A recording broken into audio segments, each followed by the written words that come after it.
নমস্কার, কটা বাজে দেখো তো, 10টা 17 না? আরে এই মাত্র মনে হচ্ছে এক্ষুনি আমি একটু চিকেন বানাই। চলো চিকেনটা দেখিয়ে দিই তোমাদের। এই দেখো চিকেন নিয়েছি, কি কি নিয়েছি আগে দেখে নাও। দই নিয়েছি, জাস্ট একটু পেঁয়াজ কুচি নিয়েছি, রসুন, লঙ্কা, হলুদ সব নিয়ে নিয়েছি। এটা হচ্ছে আমার চপ, আর এটা আমাকে আমার মা গিফট করেছিল। দেখো কি সুন্দর চপ করছি আমি ওটাকে নিয়ে। জাস্ট বেশি কিছু লাগে না জানো তো রান্না করতে, আমি কমেতেই করে ফেলি। কি সুন্দরভাবে চপ হচ্ছে দেখো। এটা আমার মা আমাকে জন্মদিনে দিয়েছিল, আজকে অনেকদিন পরে ব্যবহার করেছি। চলো এবার রান্নার দিকে চলে যাই। এই দেখো কি নিয়েছি, দেখো ফোড়ন দেবার জন্য। এটা একটা প্যাকেট পাওয়া যায় 5 ফোড়নে, তুমি এগুলো নিতে পারো।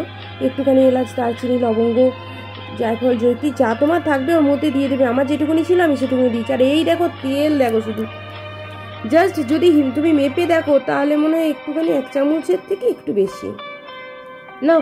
এবার ওখান থেকে মশলাগুলো নিয়ে এর মধ্যে আমি ফেলে দিলাম। এবার এই মশলাগুলো কি করি বলো তো, এর মধ্যে নুন, হলুদ আর কাশ্মীরি লঙ্কা আর লবণ দিয়ে দিয়েছি। সব দিয়ে এবার ওটাকে দলাই মশলাই আমি করব। এই যে শুরু করে দিয়েছি আমার দলাই মশলাই করা। কেমন লাগছে বলো তো দলাই মশলাই করাটাকে, কিরকম লাগছে দেখো। আচ্ছাটি করে দই কাচ্ছি, এত কম তেলের মধ্যে এইগুলো দেওয়াটা খুব কষ্টের কাজ। তারপরে দেখো ধোয়া উঠতে শুরু করে দিয়েছে, একদমই তেল নেই। কি করব, ওর মধ্যেই রান্না করতে হবে। এরপরে মাংসের কুচুগুলো না ছোট ছোট করে পিস করে ওর মধ্যে সুন্দর করে সাজিয়ে দিয়েছি। আঁচটা একটু কমিয়ে দিলাম। তো তোমার কি মনে হচ্ছে আঁচটা যদি না কমাই তাহলে তো এটা ধরে যাবে, তাই না? তাই জন্য আঁচটা কমিয়ে দিয়েছি। এবার দেখো আমি আবার শুরু করে দিয়েছি রান্নাটা। সব কিছু একসাথে দিয়ে দিলাম। আবার সেই খুন্তিটা, একটা সুন্দর খুন্তি রয়েছে আমার, দেখছো তো আকাশি কালারের, ওই খুন্তিটাকে নিয়ে না একবার এইদিকে দলকাচ্ছি, একবার ওই দিকে দলকাচ্ছি, একবার এদিক দিয়ে ঘোরাচ্ছি আর একবার ওদিক দিয়ে ঘোরাচ্ছি যতটা পারছি ঘোরাচ্ছি। আর এক হাতে মোবাইলটা, ক্যামেরাটা ধরে আছি। কি হায় রে পোড়া কপাল, আমার একটা স্ট্যান্ডও জোটে না। আমি একটা স্ট্যান্ডও নিয়ে আসি না, তাই জন্য দেখুন এক হাতে ধরছি আর এক হাতে করছি। যদি স্ট্যান্ড থাকতো না তাহলে 2 হাতে কড়াইটাকে ধরার চেষ্টা করতাম, কিন্তু কোনো রকমে অনেক ভয়ে পাছে একখানা ওখান থেকে পড়ে যায় আর কি। তাই জন্যে দলকায় ওটাকে মাখাইয়া একদম সুন্দর করিয়ে নিয়েছি। এবার দেখো এটাকে চাপা দিতে হবে, তো এবার চাপা খুঁজে পাচ্ছি না।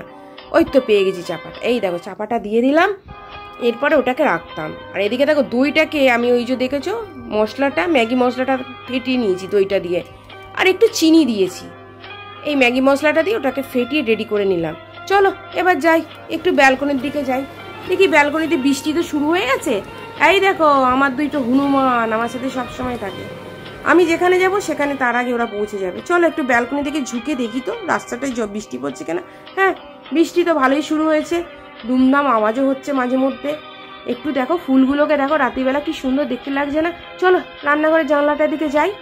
ওই দেখো কিরম আলোর স্পার্কিং হচ্ছে, দেখেছো? বৃষ্টি তো শুরু হয়ে গেছে। এই রে ছবিটা এখানে ভালো হলো না গো, ঝাপসা। এইবারে দেখো পরিষ্কার ছবি এসছে, দেখেছো লাইট পোস্টে কি সুন্দর বৃষ্টির জল পড়ছে। তোমাদের ভাল লাগছে না দেখতে? আমার তো মনটা একদম দারুণ লাগছে। চলো রান্নাটা দেখি কি হলো। ঢাকাটা তুলে ফেলি। এই তো ঢাকা তুলেছি, আর সুন্দর একটা গন্ধ ছাড়ছে, গন্ধতে নাকটা ভরে যাচ্ছে। চলো আবার একটুখানি ওটাকে দলকাই। ওরে দলকা, ভালো করে নাড়ানাড়ি না করলে মাংসের মধ্যে মশলাগুলো যদি না ঢোকে তাহলে কি খেতে ভালো লাগে তোমরাই বলো। এই দেখো সেই রেডি করে রেখে দিয়েছি দইটা, পরে দেবো।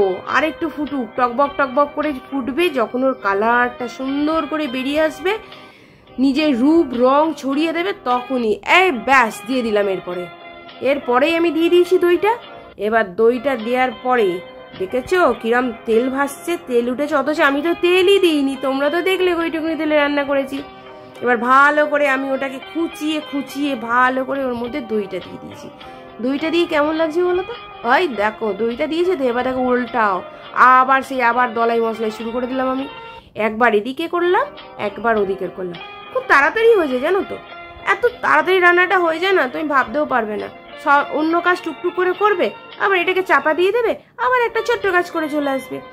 ওই দেখো দূর থেকে না আমার ডগির ওষুধগুলো দেখা যাচ্ছে। ইস তোমরা আমার কি ভাবছো, কি অগোছলো না? কি করবো বলো, এইরকম ভাবেই আমি থাকি, একটু অগোছলোই নাই আমি, এটা একটু মেনে নাও। ব্যাস সুন্দর কালার দেখো, দারুণ রং। ঘড়িতে দেখি তো, চলো তো গিয়ে দেখি কটা বাজছে। মাহ 10:52, খুব তাড়াতাড়ি হলো। আজ এই পর্যন্ত, টাটা বাই, খুব ভালো থেকো, good night, tata bye bye.